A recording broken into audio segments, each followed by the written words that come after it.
to be here. I want to talk to you about who I am from a creative standpoint and where I come from and why we do the things we're doing and what we like about what we're doing, where the inspiration comes from, where the slides come from. So this is where I'm from. It's slightly different from South Africa. And this was the car we had when I grew up. Lots of snow and old cars. That's not my family. So I thought that I'd talk a little bit about my cultural background, where I come from. This was where music was at when I was born in Sweden. And there was this fantastic band who were playing there. And some of them actually made it so big. No, don't thank me for ABBA. But I had a big problem with ABBA when I grew up because I liked other kind of music, and I thought that they ruined the world with their, whatever they were doing. Now, of course, when you look at it later, it's fantastic in a sense, right?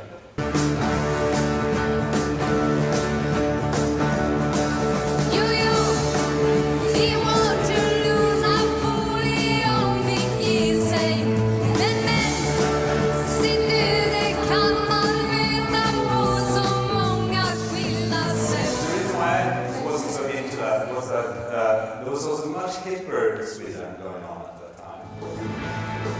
So my sisters worked at this Swedish clothing store, and it was called Mayan, and it did great stuff. And this was mid-60s or something, and we need that music going for effect. And I think still this is, fantastic clothes and fantastic photography for me. The girls were really, really cool.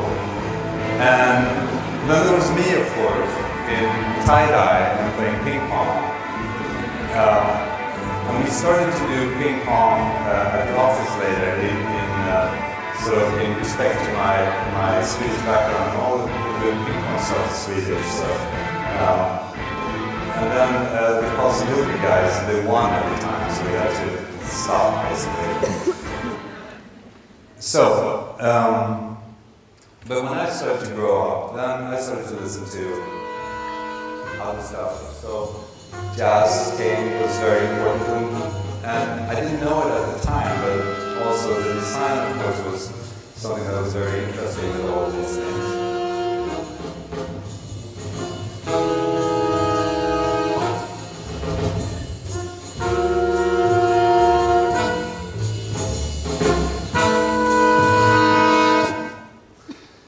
And then there were other things also. So there was all these cultural things that I started to discover in all that snow that you saw in the beginning, and the Seven Samurais. And again, I didn't quite understand it at that point how cool it was with typography and graphics, but it must have sort of got in somewhere in this thing. And then this happened, I don't know from where, because I've never liked classical music, and Glenn Gould just came and sort of carried me off.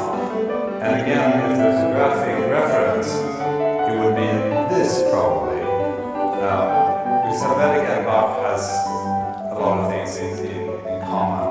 Or actually, in this case, the piano, because all of the notes or all of the letters are no good. It doesn't do anything great with them. But they're very sort of the purest form of design or music.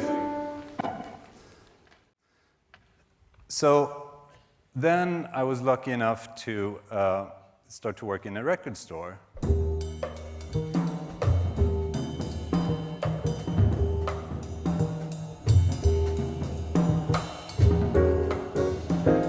And this is the right street where the store was, but I don't have we were next door to this place, so it's a little bit silly to show it. This is still Sweden and John Coltrane, and then other kinds of music started to come into it.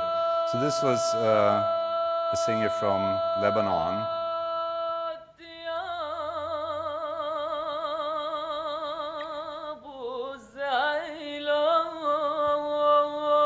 And then this happened.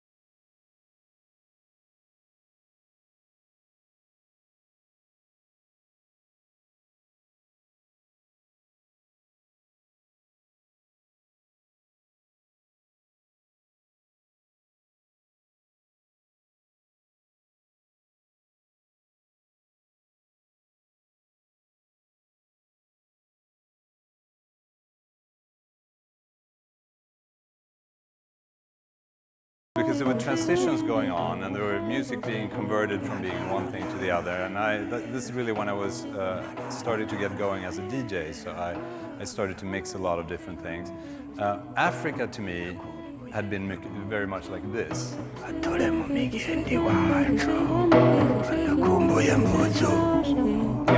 If you guys know this album, this is actually 2 tracks playing at the same time. I couldn't decide which one to play, and they sounded kind of good together. So that was what Africa was to me. And then this happened.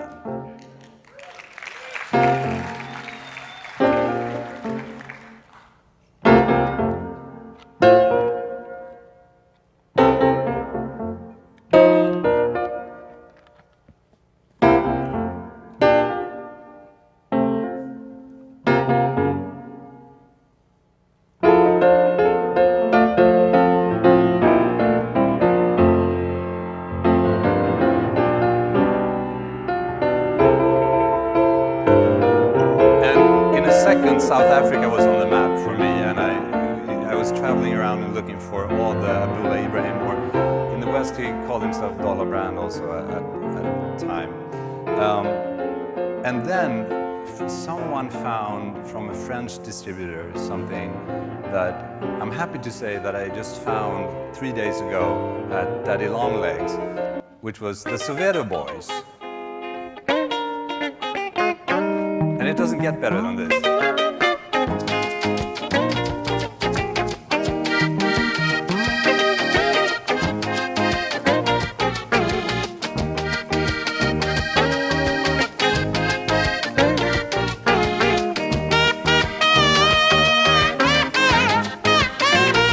Saxophone is just fantastic.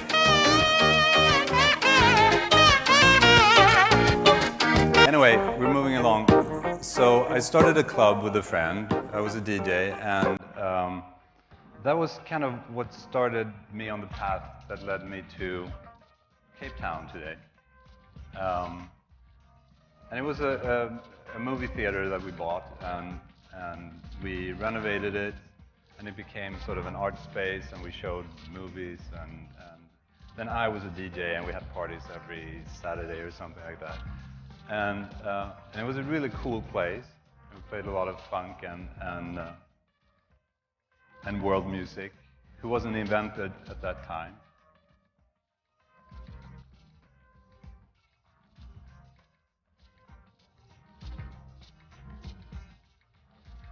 I'm going to talk a little bit about our inspiration. This is our office, because I don't have a lot of time, but basically I decided that I would be a designer because I started to do the flyers, and New York was a place to be if you were a designer and a DJ.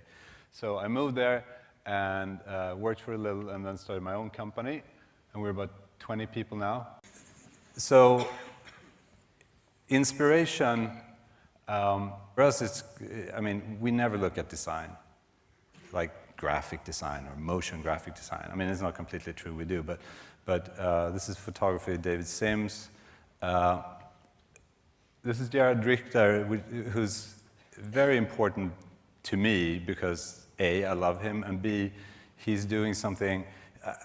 a lot of these things that is inspiring has to do with transformations, and he's taking photographs, he's projecting them on the wall, and then he paints them and makes $1 million per picture. And he's telling everybody it's simple, everybody could do this. But in the gap in between the photograph and the painting, there's something that happens there, and it becomes just wonderfully expressive things. Architecture, very important, and I've always found kind of grid patterns in architecture, and I've always been interested in the 3D space ever since I saw the first Universal Films picture spinning a logotype. Other things that are inspiring, you know, other kinds of architecture that are sort of transforming the way we're looking at things, Dilys Scofidia's Blur House. And then there's all these other kind of transformation that you can find that are interesting in art. So here's Rineke Dijkstra. I think there's people who could pronounce her name better. But it's very interesting to see like what happens when different things transforms. And this is Philip Lorca di Corsia photo. And I was thinking, I've seen this somewhere. And this is the Swedish painter Anders Zorn. And I don't necessarily think that all the artists are directly commenting on what they see, but it's all sort of part of the inspiration. Here's Thomas Demand, who is a photographer who's building small miniature models of his things and then takes photographs of it. So it's always things that changes from one kind of media to the other, from one idea to the other.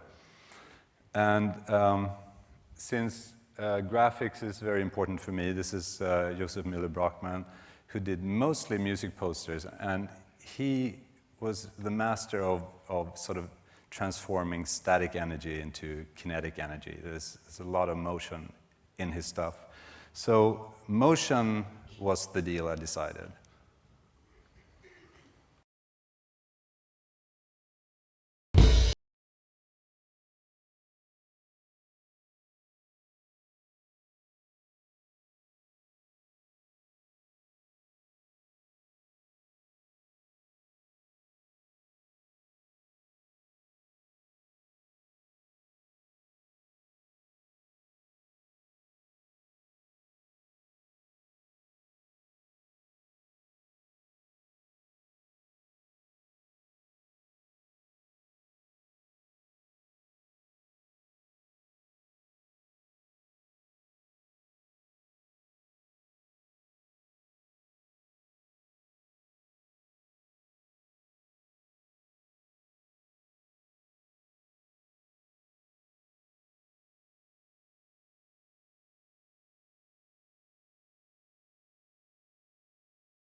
A little bit now about creativity, and I think that the interesting thing is that creativity is a completely evolutionary force, and I realized this when first I thought that creative people, that we call creative people, you know, musicians, designers, photographers, fashion designers, architects, but I think that if you do that, you're missing a very important point about communicating with creativity, because without creativity, we wouldn't be here, because you know, unless people could figure out how to make tools or how to make anything, you know, and without having the imagination to make it happen. So then it doesn't matter if it's someone who's sorting their bookcases, you know, according to color, or collecting petals in colors, or figuring out creative way to toss each other up in the air. It's completely weird what they're doing. Or levitation, I mean, what an act of creativity. And tables can also levitate. And then there's, you know, people are playing with things, and sometimes we call it hobbies or whatever, but it's all about people kind of figuring out how to do things, or how to fold your laundry in a good way, or how to cut, you know, through the mall to get faster to home from work. And so, and rockets and creativity, this is kind of a little bit detour, but I'm completely fascinated by the Cassini mission to Saturn, because they sent it up in '97, and it took 7 years until it reached Saturn. And it came there because there's no way that you can put enough fuel in a rocket to blast you all the way there. So it became an interstellar slingshot, where they send out the probe, and then it went to Venus, accelerated by Venus gravitation, and back to Earth again, and then to Jupiter. And it was just using all of these powerful magnets in space, and to figure out where to be, and then land up there, and actually landing in the gap between the big rings there. I was wondering, when I talked to the head of this Cassini mission at a conference, how can you put the probe in there? And she said, well, don't worry, because the space there, in between there, is big enough for the Earth to fit in there. So that's creativity. I mean, so what makes this really interesting is because thinking is fun, and thinking is something that we should inspire everybody to do.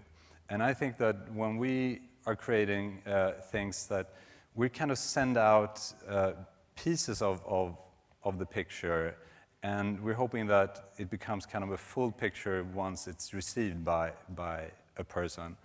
And it's actually like telling jokes, right? Because small kids are trying to explain the punchline if you don't laugh fast enough. But it's wonderful. And actually, I decided I would tell a joke, because it's kind of a silly joke. But this is a husband he expects that his wife has, pretty bad hearing. So he talks to the doctor, and the doctor said, just go 10 feet behind her, or 20 feet behind her, and ask a question. And if she doesn't answer, then you move closer, like let's say 10 feet, and you ask a question again. And then if she doesn't answer, then you go really close to her. So he comes home, and he stands 20 feet behind her, and he says, honey, what's for dinner? And there's no answer, right? And then he moves closer, and he says, darling, what's for dinner? And there's no answer. And then he's standing right behind her, and he says, honey, what's for dinner? And she says, for the third time, chicken.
And when I was looking for a skyline of New York, I couldn't find someone that looked really New Yorkish. So I actually added a building to it, and I hope that no one would. Anyway, this is Sidney Lumet's Night Falls on Manhattan, which tanked completely, and that's just your luck when you finally do sort of a nice film title sequence that I think it played for 2 weeks, possibly, maybe, in New York City. Film title work is interesting because, and actually in this case, you're all visual and savvy, so you get the pun, what's going on. But it was, the 2 weeks when it was showing, it was interesting to sort of hear the audience sometimes when they kind of got it, like, that's Skyline. And this, I had no idea what to do, but I was walking home and thinking about this, and it was a beautiful day in New York, and I had been looking at a lot of watercolor things before, and all of a sudden I just saw all of this blue. It was one of those magical moments where the light is just beautiful, and I was like, there it is, and it's just paint stroke down there. When you're doing film titles, you sometimes also have the task of setting people's expectations. So Mira Nair called me some years ago and had this movie coming out that was called Monsoon Wedding, and she sent me a screening copy of it, and I looked at it and I said, man, that's a really, really good movie, but pretty kind of dark, right? Because it's arranged weddings, there's incest, there's, happy and unhappy love, and she was like, no, Jakob, it's a feel-good movie. We're going to have this movie is going to be a fun movie. We should start it with a marching band, and it should be, it's a movie about life. So we did this for that then.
So I'm going to show one more film title sequence that was also for Mira Nair for a movie called Vanity Fair.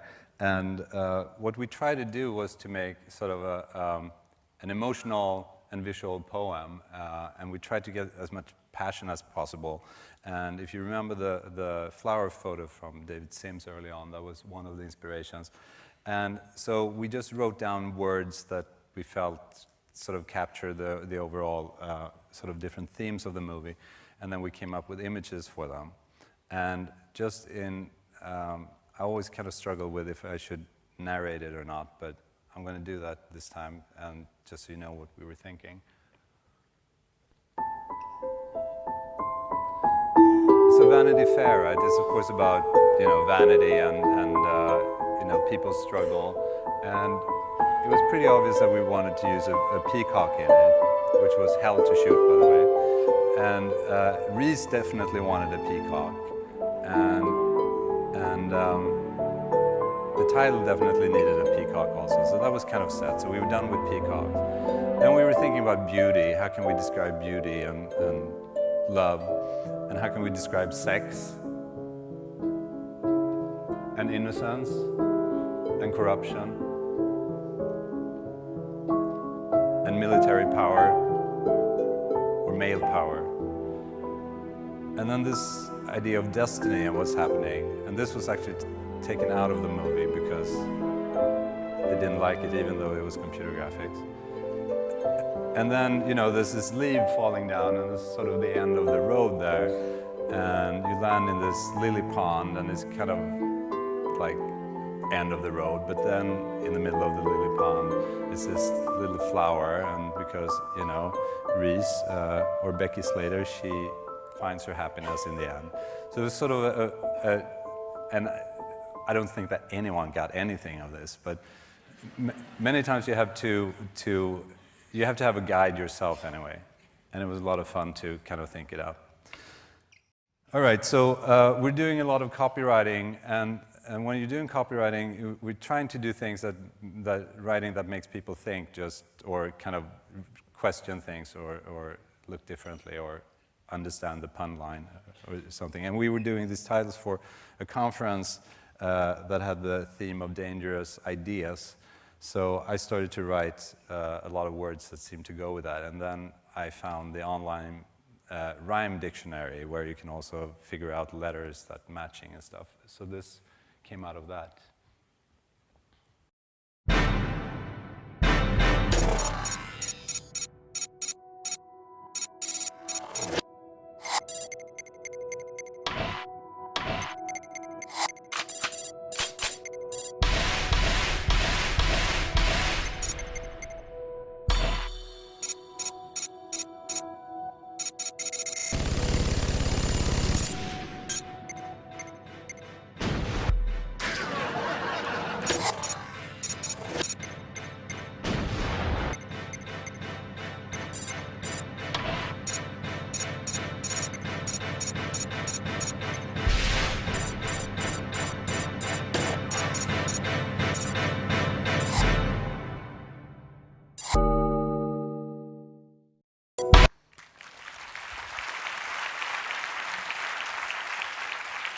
Thank you. I have 10 minutes, so I'm going to try to figure out how I'm going to do this. Nature, of course, very inspiring, and we got this assignment to work actually for another conference. And both that conference, the TED conference and the PopTech conference, they're sort of, they're numbered second and third after this conference, I think, in the world. So the theme for this year that we did it this a couple of years ago was inspired by nature. So we were started to think about how we could do that, and we were thinking about the 4 seasons, and then we started to think about the 4 elements instead. So we kind of took the elements and made something out of each of them. So here's first Earth.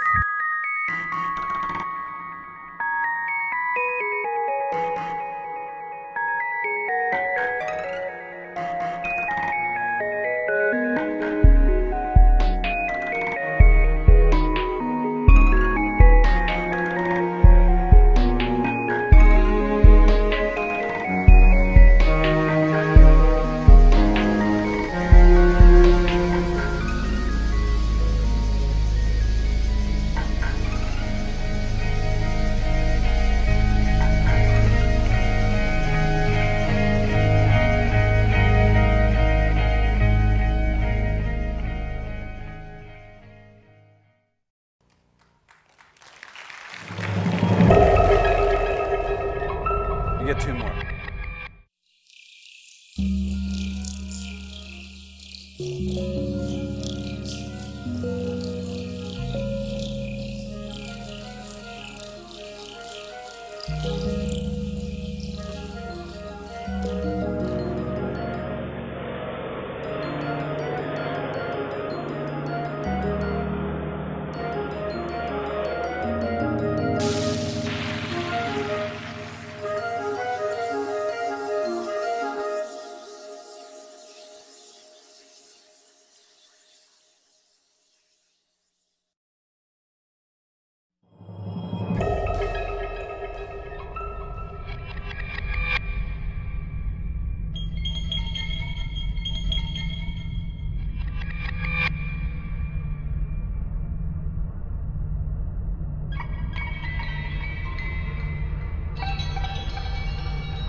Water.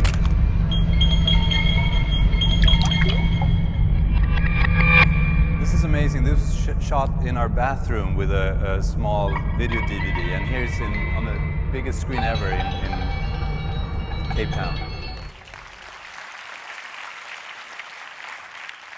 and finally fire.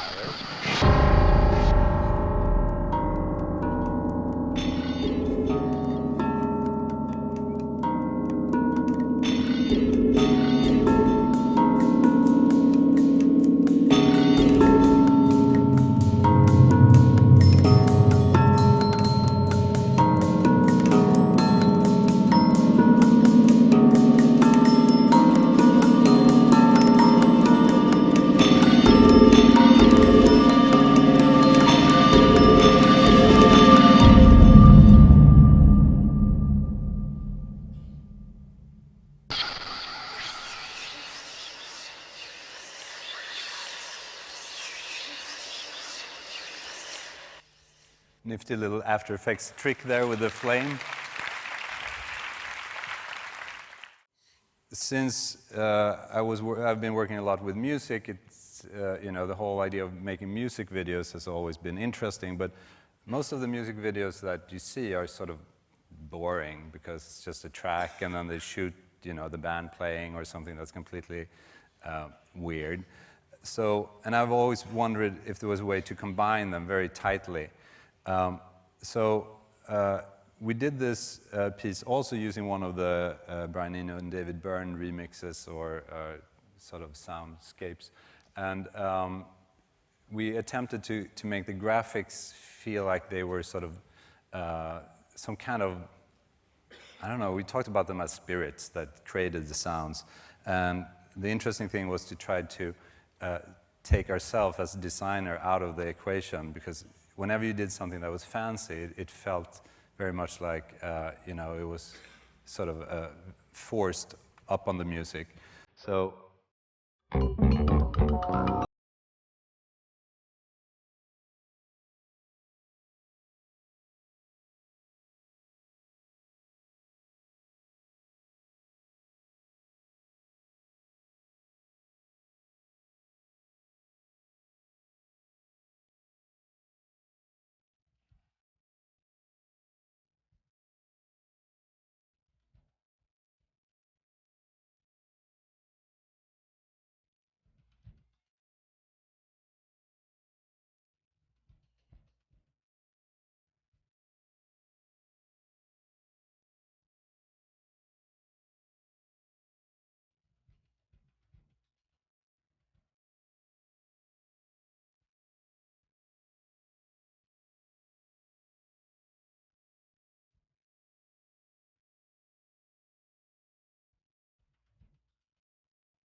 So they get tired, it was pumped.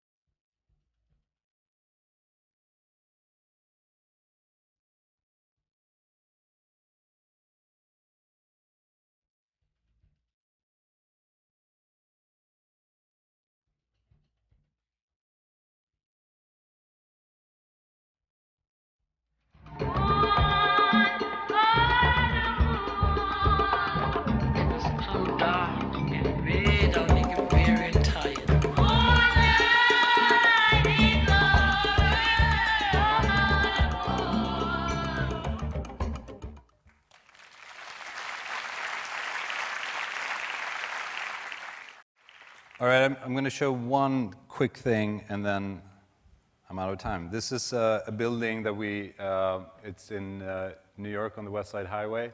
You can probably tell it's a Frank Gehry building.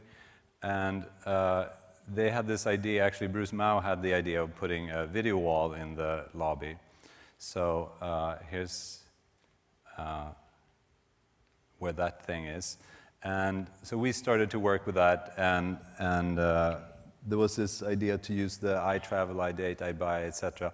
I'm sorry, this is for a company that Barry Diller has. It's called IAC, Interactive something Corporation. So they own a lot of websites where you can do different kinds of transactions. So we started to develop these modules that could talk about the different websites. The screen is huge. It's 40, well, we've seen so many big things, but it's about 40, 45 meters wide and 4 meters tall. And so this was for city search, and we were sort of thinking about how we could take the artifacts of the digital artifacts and make it into something. So depending on if you were close to the screen, or if you're sort of a little bit further out, or if you're outside of the building, you're sort of going to get different kinds of resolutions on that. We did something for dating, and there's a lot of flowers in this presentation, but they're pretty nice. So we did time lapse for the flowers, and again, it was very obvious how, you know, beautiful they can be. It's all shot with you know, digital still camera, and it's also very obvious how sort of erotic they can be. This almost makes me blush when I say that, because it's tilting a little bit at the end also.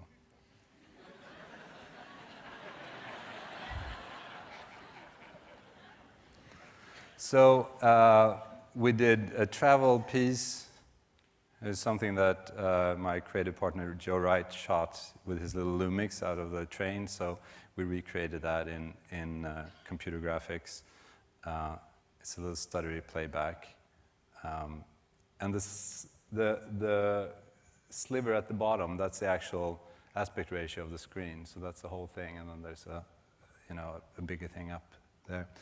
And then we did some news feeds that just goes and takes RSS feeds and displays the news. We did a couple of clocks.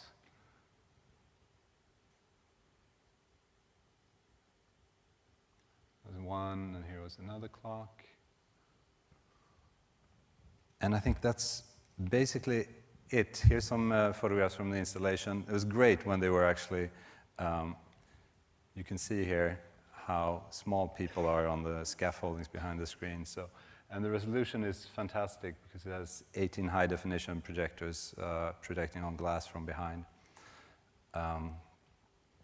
So that's how it looks from the outside. This is just with the blue LEDs.